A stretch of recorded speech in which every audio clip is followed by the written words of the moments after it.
நடிகர் நெப்போலியன் மகனுக்கு நேர்ந்த மிகப்பெரும் சோகம் தமிழ் சினிமாவை ஒட்டுமொத்த மீளாத சோகத்துல மூழ்க வச்சிருக்கு. நெப்போலியன் மகன் ஏற்கனவே உடல்நல சரியில்லாம தான் இருந்தாரு. அவருக்கு தசை சிதைவு நோய் அப்படிங்கிற ஒரு கொடிய நோய் ஏற்பட்டு அதன் காரணமா கை கால்கள் எல்லாமே செயலிழந்து போய் நடக்க முடியாம வீல் சேர்லயே தனது காலத்தை போக்கிட்டு இருக்காரு. இவரால ரொம்ப காலம் உயிர் வாழ முடியாது அப்படின்னு ஏற்கனவே இந்தியாவுல மருத்துவர்கள் கைவிரிச்சிட்டாங்க.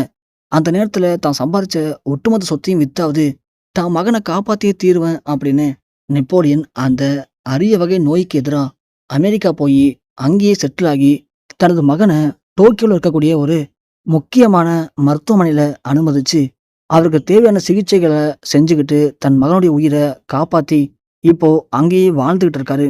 தனது மகனுக்கு தனக்கு பிறகு கண்டிப்பா தன் மகன பாத்துக்கிறதுக்கு ஒரு நல்ல துணை தேவை அப்படின்னு ரொம்பவும் செலவு பண்ணி, கோயம்புத்தூர் சேர்ந்த ஒரு பெண்ண தன் மகனுக்கு திருமணமும் பண்ணி வச்சாரு.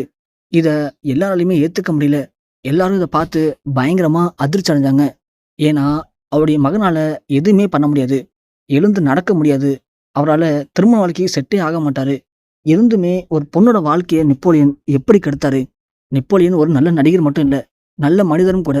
ஏழை மக்களுக்கு நெறைய உதவி பண்ணக்கூடிய ஒரு நல்ல மனிதர். அப்படி இருக்கும்போது கண்ணுக்கு தெரிஞ்சு ஒரு பொண்ணோட வாழ்க்கைய கெடுத்துட்டாரு அப்படின்னு எல்லாருமே குற்றம் சாட்டினாங்க. ஆனா நெப்போலியனை பொறுத்த வரைக்கும், நான் ஒரு மகனோட அப்பா. என்னுடைய இறப்புக்கு பிறகு என் மகனை கூட இருந்து பார்த்துக்கிறதுக்கு ஒரு துணை தேவை. என் மகனை பத்தின எல்லா உண்மையும் சொல்லிதான் அந்த பொண்ணை என் பையனுக்கு திருமணம் பண்ணி வச்சிருக்கேன். நான் யாரையும் ஏமாத்தல, யாருக்கும் துரோகம் பண்ணல அப்படின்னு நெப்போலியன் கண் கலங்கி அந்த திருமணத்துக்கு பிறகு ஒரு வீடியோவும் போட்டிருந்தாரு. அதனால என் மகனை பத்தி யாரும் தவறா பேசாதீங்க, அதனால தாங்கிக்க முடியாது அப்படின்னு கண் கலங்கி அவர் போட்ட பதிவு மக்கள் மத்தியில பயங்கரமான ஒரு சோகத்தை ஏற்படுத்துனுச்சு. அதன் பிறகு தன் மகனும் தன் மருமகளும் எந்த ஒரு பிரச்சனையும் இல்லாம சந்தோஷமா வாழ்க்கைய வாழ்றாங்க அப்படின்னு அவரு ஒரு பேட்டியும் அளிச்சிருந்தாரு.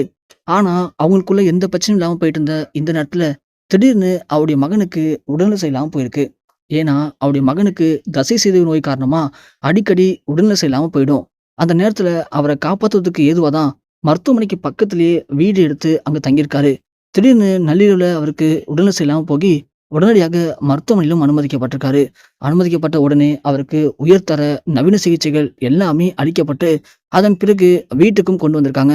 இருந்தாலும் இப்போ நெப்போலியனுடைய மருமகளுக்கு அவங்களுடைய அம்மா அப்பாவை பார்க்கணும் அப்படிங்கிற ஒரு ஆசை ஏற்பட்டிருக்கு.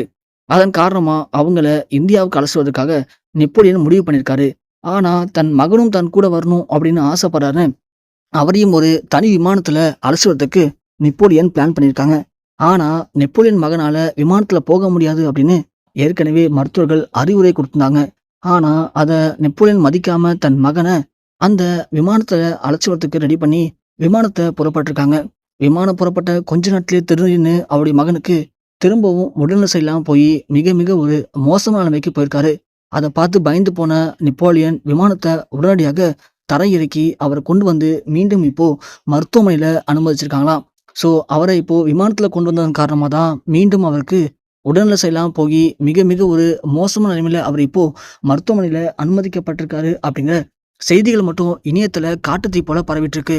மருத்துவமனையில அவருக்கு இப்போ என்ன ஆச்சு, அவர் எப்படி இருக்காரு அப்படிங்கிற எந்த ஒரு தகவலுமே வெளியாகல. ஆனா மிக மிக ஒரு மோசமான நிலைமையில அவர் இப்போ மருத்துவமனையில அனுமதிக்கப்பட்டிருக்காரு அப்படிங்கிற தகவல் மட்டும் வெளியாகி மக்கள் மத்தியிலையும் திரைப்பிரபலங்கள் மத்தியிலையும் உச்சக்கட்ட ஒரு அதிர்ச்சியும் சோகத்தையும் ஏற்படுத்தியிருக்கு.